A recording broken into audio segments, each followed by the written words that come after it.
Alhamdulillah. Alhamdulillah. Innal hamdalillah nahmaduhu wa nasta'inuhu wa nastaghfiruh wa na'udzu billahi min syururi anfusina wa min sayyiati a'malina may yahdihillahu fala mudilla lahu wa may yudlil fala hadiya lahu. Asyhadu an la ilaha illallah wahdahu la syarika lah wa asyhadu anna Muhammadan abduhu wa rasuluh. Allahumma salli wa sallim wa barik ala Muhammadin wa ala alihi wa sahbihi ajma'in. Ya ayyuhalladzina amanu taqullaha haqqa tuqatih wa la tamutunna illa wa antum muslimun. يا أيها الناس اتقوا ربكم الذي خلقكم من نفس واحدة وخلق منها زوجها وبث منهما رجالا كثيرا ونساء واتقوا الله الذي تساءلون به والأرحام إن الله كان عليكم رقيبا. Sidang Jum'ah yang mudah-mudahan dirahmati oleh Allah Subhanahu wa taala. Segala puji bagi Allah,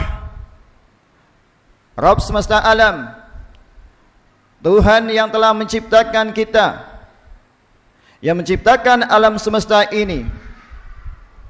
Kita sebagai seorang hamba pantaslah untuk selalu beriman dan bertakwa kepada Allah Subhanahu wa taala. Dan marilah kita tingkatkan keimanan dan ketakwaan kita kepada Allah Subhanahu wa taala dengan sebenar-benar takwa, dengan jalan kita menjalankan suatu perintah Allah Subhanahu wa taala dan Rasulnya sallallahu alaihi wasallam, serta menjauhi segala larangan-larangan dari Allah Subhanahu wa taala dan Rasulnya sallallahu alaihi wasallam. Salawat dan salam tak lupa marilah kita panjatkan pada suri teladan kita Nabi Allah Muhammad sallallahu alaihi wasallam beserta keluarganya, kerabatnya, sahabat-sahabat beliau dan para tabi'in, dan mudahan kita semuanya termasuk pengikut-pengikut Rasulullah sallallahu alaihi wasallam yang selalu istiqamah menjalankan segala perintah-perintah Allah Subhanahu wa taala dan Rasulnya sallallahu alaihi wasallam. Sidang Jumat yang berbahagia, Nabi sallallahu alaihi wasallam menyebutkan 3 perkara yang akan membinasakan seorang hamba. Dan beliau Rasulullah sallallahu alaihi wasallam bersabda, "Fa ammal muhlikatu fasukhun muta'un wa hawan muttaba'un wa ijabul mar'i binafsihi." 3 perkara yang membinasakan. Yang pertama, kekikiran yang ditaati. Dan yang kedua, hawa nafsu yang diikuti. Dan yang ketiga, seorang merasa ujub dengan dirinya. Hadis disahihkan oleh Syekh Al-Albani rahimahullah. 3 perkara ini hendaknya senantiasa kita untuk memeriksa apakah dari ketiga ini ada pada diri kita semuanya. Dan kita akan bahas mengenai 3 hal tersebut. Yang pertama, kekikiran yang ditaati. Kekikiran atau pelit yang melilit hati akibat cinta akan dunia. Yang cinta akan dunia yang berlebihan. Orang yang kikir hakikatnya ia tidak beriman akan balasan Allah Subhanahu wa taala apabila ia bersedekah. Padahal Nabi sallallahu alaihi wasallam telah berjanji bahwasanya orang yang bersedekah pasti Allah akan gantikan dengan yang lebih baik di dunia maupun di akhirat. Sedekah tidak akan mengurangi harta kita. Sebagaimana Rasulullah sallallahu alaihi wasallam bersabda demikian, "Ma naqasat sadaqatun min mal." Tidaklah sedekah mengurangi harta. Hadis riwayat Tirmizi. Ini janji Allah dan Rasulnya sallallahu alaihi wasallam. Maka orang yang pelit seakan ia tidak percaya dengan janji Allah Subhanahu wa taala. Seakan dia menganggap kalau dia mengeluarkan harta dan berinfak di jalan Allah Subhanahu wa taala menjadikan dia jatuh miskin dan fakir. Padahal tidak demikian. Justru kebalikannya. Orang yang bersedekah di jalan Allah Subhanahu wa taala, orang yang berinfak, mereka didoakan oleh dua malaikat agar diganti oleh Allah Subhanahu wa taala. Sebagaimana disebutkan dalam salah satu hadis bahwa setiap hari dua orang malaikat turun. Yang satu berkata, Allahumma a'ti munfiqan khalaqan. Ya Allah, berikan ganti bagi orang yang berinfak. Dan yang satu lagi pun berdoa, Allahumma a'ti mumsikan talafan. Ya Allah, binasakan harta orang yang pelit. Sidang jemaah yang berbahagia, dia tidak sadar bahwasanya pelit itu hakikatnya merusak dan membinasakan hartanya. Maka dari itulah berapa banyak orang-orang yang pelit kemudian mereka mudah terkena penyakit dengki. Berapa banyak orang-orang yang pelit bahkan sampai menumpahkan darah saudaranya, orang-orang yang ia dengki kepadanya. Perkara pertama yang Rasulullah SAW ingatkan kepada kita ini, yaitu kekikiran yang ditaati. Dan seorang muslim yakin akan kehidupan akhirat. Seorang mukmin yakin bahwa kalau ia bersedekah untuk Allah Subhanahu wa taala, maka Allah pasti berkahi hartanya. Yang kedua, hawa nafsu yang diikuti. Yang kedua ini lebih berat. Allah Subhanahu wa taala menyebutkan dalam Al-Qur'an bahwasanya manusia yang paling sesat di dunia adalah mereka yang mengikuti hawa nafsunya. Allah Subhanahu wa taala berfirman, "Wa man adallu mimman ittaba'a hawahu bighairi hudan minallah." Siapakah yang paling sesat dari orang yang mengikuti hawa nafsunya tanpa petunjuk dari Allah Subhanahu wa taala? Al-Qur'an surat Al-Qasas ayat 50. Sidang jemaah yang berbahagia, orang yang mengikuti hawa nafsu, walaupun ia memiliki ilmu yang banyak tentang agama, ia tersesat di jalan Allah Subhanahu wa taala. Lihat bagaimana Allah Subhanahu wa taala menyebutkan dalam Al-Qur'an tentang kisah si Bal'am yang telah Allah ajarkan kepadanya ayat-ayatnya, namun ia terlepas dari ayat-ayat Allah, ia tinggalkan ayat-ayat Allah demi untuk mendapatkan hawa nafsunya. Maka Allah Subhanahu wa taala berfirman, "Waslu 'alaihim naba'al ladzi atainahu ayatina fansalakha minha فأتبعه الشيطان فكان من الغاوين ولو شئنا لرفعناه بها ولكنه أخلد إلى الأرض واتبع هواه."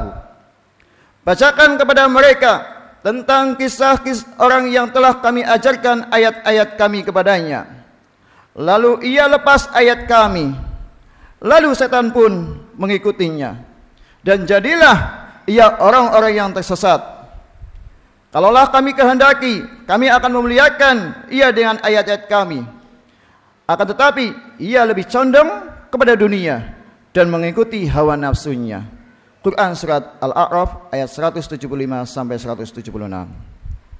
Sidang Jumat yang berbahagia, Allah menyebutkan dalam Al-Quran bahwa orang yang mengikuti hawa nafsu, mempertuhankan hawa nafsu, maka Allah Subhanahu wa taala sesatkan dia di atas keilmuan.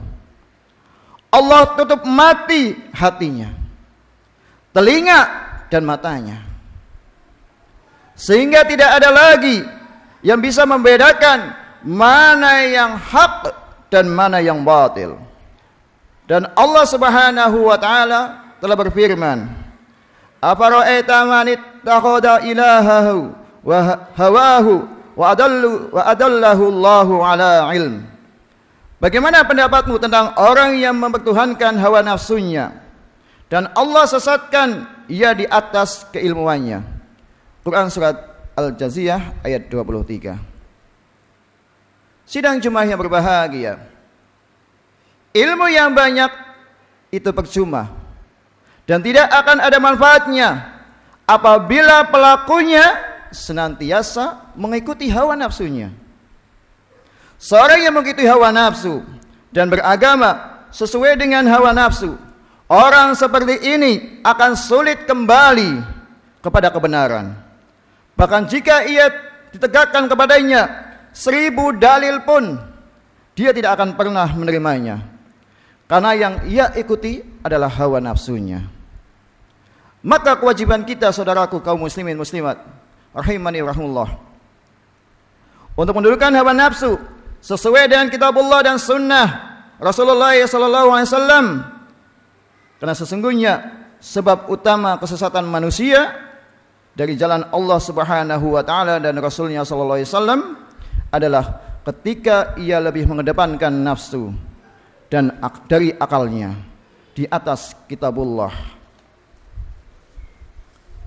di atas sunnah Rasulullah SAW, sehingga agama dipermainkan sesuai dengan keinginan dan hawa nafsunya.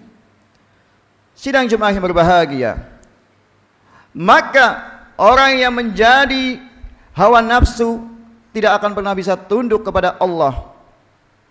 Dia tidak akan pernah bisa taslim pada Allah Subhanahu wa taala.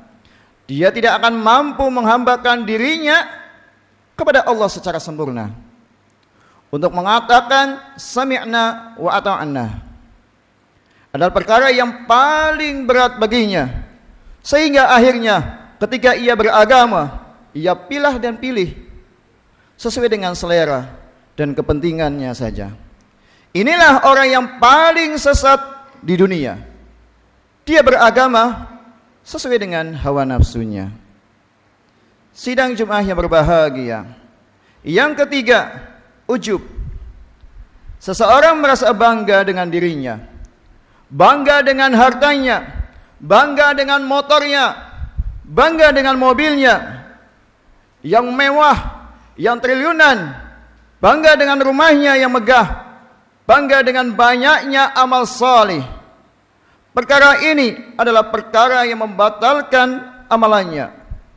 Bila ia merasa ujub dengan amalan salih, dan Rasulullah SAW bersabda, "Lau lam takunu tudnibuna khasyitu alaikum ma huwa akbaru min dhalikal ujub."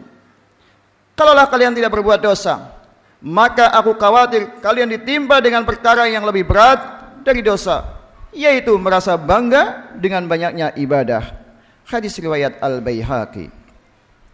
Sidang jemaah yang berbahagia, ujub membatalkan amal. Seorang yang merasa ujub dengan kendaraannya, dengan hartanya, dengan dirinya, ia terancam diazab di dalam kuburnya. Rasulullah SAW bersabda, ketika seorang berjalan, ia merasa ujub dengan rambutnya yang bagus dan pakaiannya yang indah, tiba-tiba Allah tenggelamkan ia ke dalam bumi dan ia terus diazab sampai hari kiamat. Banyak di antara kita memiliki barang yang mewah, kita ujub dengan barang tersebut. Ada yang punya motor yang sangat mewah, mobil yang mewah, rumah yang megah, kemudian dia mengandarinya dengan penuh rasa ujub dan kesombongan. Hakikatnya benda itulah yang akan menjerumuskan ia ke dalam api neraka. Aisyah radhiyallahu anha pernah merasa bangga dengan pakaian yang ia pakai. Maka kemudian Aisyah segera sadar dibukanya pakaian dan segera diinfakkan di jalan Allah Subhanahu wa taala. Demikian salafus saleh, seorang muslim tak layak untuk merasa ujub. dan sombong dengan hartanya dan kelebihannya. Semua itu akan kembali pada Allah Subhanahu wa taala. Harta kita akan dicabut oleh Allah Subhanahu wa taala. Pangkat kita akan diambil oleh Allah Subhanahu wa taala. Segala sesuatu yang kita punya pun akan ditinggalkan kita di dunia ini. Kita mati pun akan membawa hanya selembar kain kafan saja. Kepada kaum muslimin muslimat rahimani rahimullah, jangan sampai kita merasa ujub dengan apa yang kita punya. Semua itu merupakan pemberian dari Allah Subhanahu wa taala. Aqulu qouli hada wastaghfirullaha li wa lakum.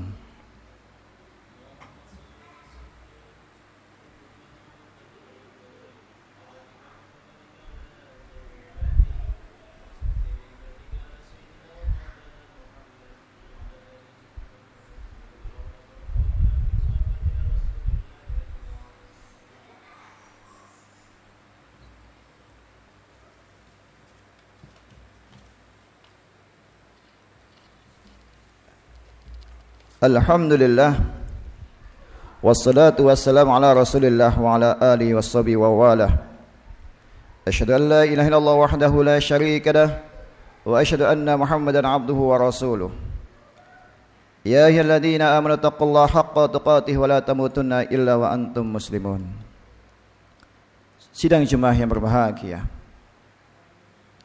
marilah kita sebagai hamba Allah Subhanahu wa taala jangan sampai tiga hal yang tadi yang saya sampaikan di khutbah pertama itu melekat pada diri kita semuanya. Kita sebagai hamba Allah harus tunduk pada Allah Subhanahu wa taala dan Rasulnya sallallahu alaihi wasallam. Kita berjalan di jalan Allah Subhanahu wa taala. Tidak boleh pelit, kikir, dan kita juga keluarkan harta kita di jalan Allah Subhanahu wa taala. Insyaallah Allah akan mengganti dengan berbagai pahala untuk kita semuanya. Dan kita jangan merasa ujub, merasa bangga dengan diri kita, harta kita, anak-anak kita, istri kita, kendaraan kita, mobil kita, motor kita, rumah kita, harta kita, apapun itu semuanya akan kembali pada Allah Subhanahu wa taala. Segala sesuatu yang kita punya pasti akan kembali pada Allah, dan kita juga akan kembali di sisi Allah Subhanahu wa taala. Hanya amal-amal kebaikan yang nanti akan dihitung oleh Allah Subhanahu wa taala. Marilah kita berdoa bersama-sama. Mudah-mudahan kita semuanya termasuk pengikut-pengikut Rasulullah sallallahu alaihi wasallam yang selalu senantiasa istiqomah menjalankan segala perintah-perintah Allah Subhanahu wa taala. Dan mudah-mudahan kita terhindar dari tiga perkara yang telah disebutkan tadi di khutbah pertama. Innallaha wa malaikatahu yusholluna 'alan nabi ya ayyuhalladzina amanu shallu 'alaihi wa sallimu taslima. Allahumma shalli 'ala Muhammad wa 'ala ali Muhammad kama shallaita 'ala Ibrahim wa 'ala ali Ibrahim innaka Hamidum Majid. Wa barik 'ala Muhammad wa 'ala ali Muhammad kama barakta 'ala Ibrahim wa 'ala ali Ibrahim innaka Hamidum Majid. Allahumma fir lil muslimina wal muslimat wal mu'minina wal mu'minat al ahya'i minhum wal amwat. Allahumma taqabbal a'maluna ya rabbal alamin. Allahumma wa tub 'alaina innaka antat tawwabur rahim. Allahumma ridha ba'dal qada. Allahumma inna nas'alukal huda wat tuqa wal 'afa wal ghina. Rabbana atina fid dunya hasanah wa fil akhirati hasanah wa qina adzabannar walhamdulillahi rabbil alamin wa la dzikrullahi akbar.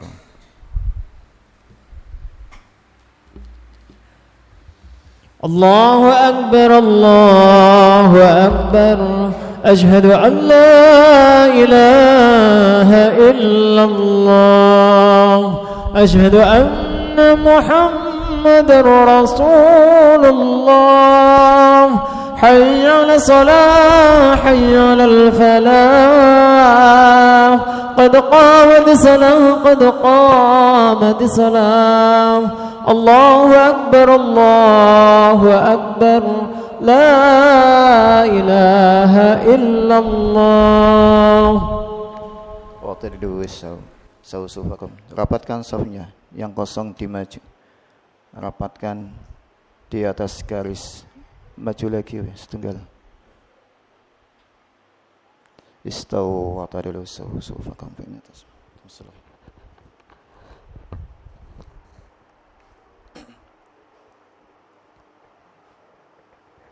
Allahu Akbar.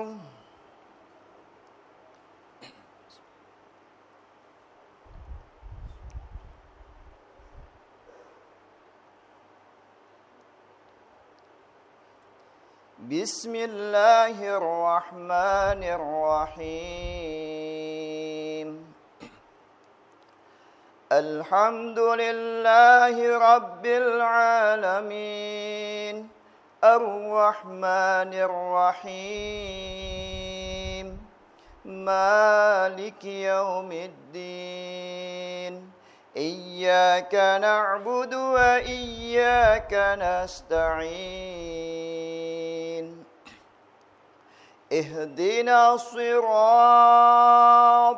mustaqim, siratal ladzina an'amta 'alaihim, ghairil maghdubi 'alaihim waladdallin.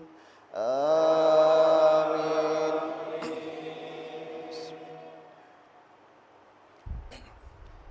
Sabbihisma rabbikal a'la, alladzi khalaqa fasawwa, والذي قدر فهدى، والذي أخرج المرعى فجعله غثاء أحوى.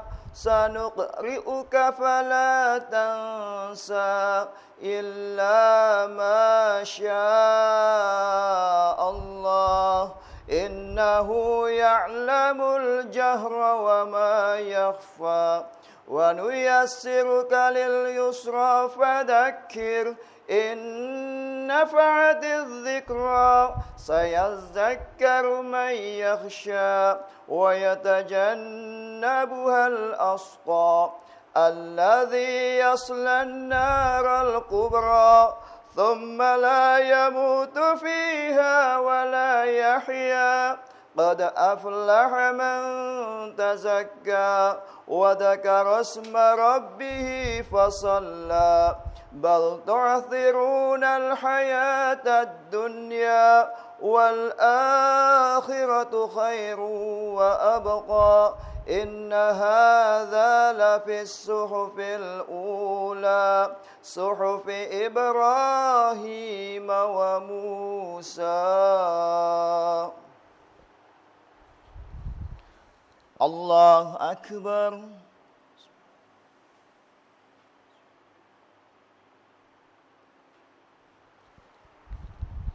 سمع الله لمن حمده. الله أكبر.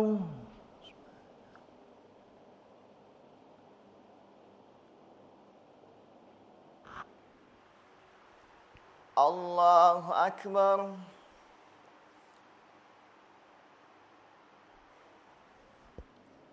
الله أكبر.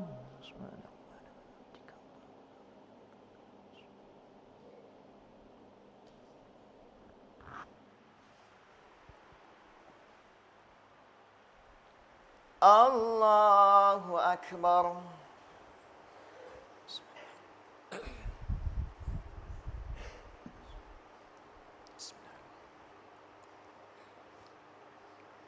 الحمد لله رب العالمين، الرحمن الرحيم، مالك يوم الدين. إياك نعبد وإياك نستعين. اهدنا الصراط المستقيم، صراط الذين أنعمت عليهم غير المغضوب عليهم ولا الضالين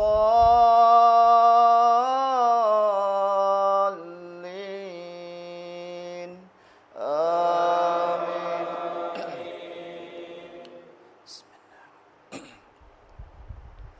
والسماء والطارق وما أدراك ما الطارق النجم الثاقب إن كل نفس لما عليها حافظ فلينظر الإنسان مما خلق من ماء دافق يخرج من بين الصلب والترائب إنه على رجعه لقادر يوم تبلى السرائر فما له من قوة ولا ناصر والسماء ذات الرجع والأرض ذات الصدع إنه لقول فصل وما هو بالهزل إنهم يكيدون كيدا وأكيد كيدا فمهل الكافرين أمهلهم رويدا. الله أكبر.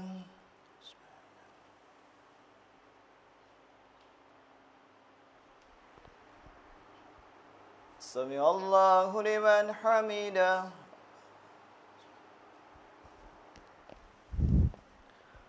الله أكبر.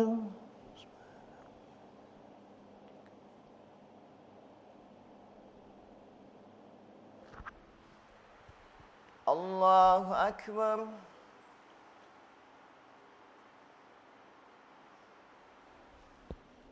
الله أكبر.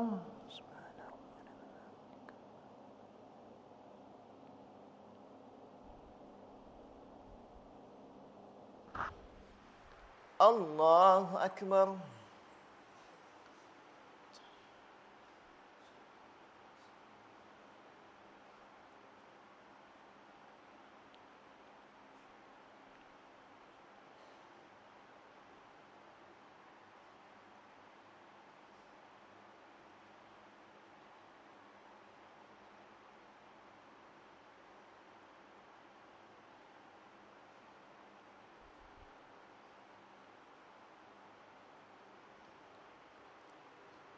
Assalamualaikum warahmatullahi.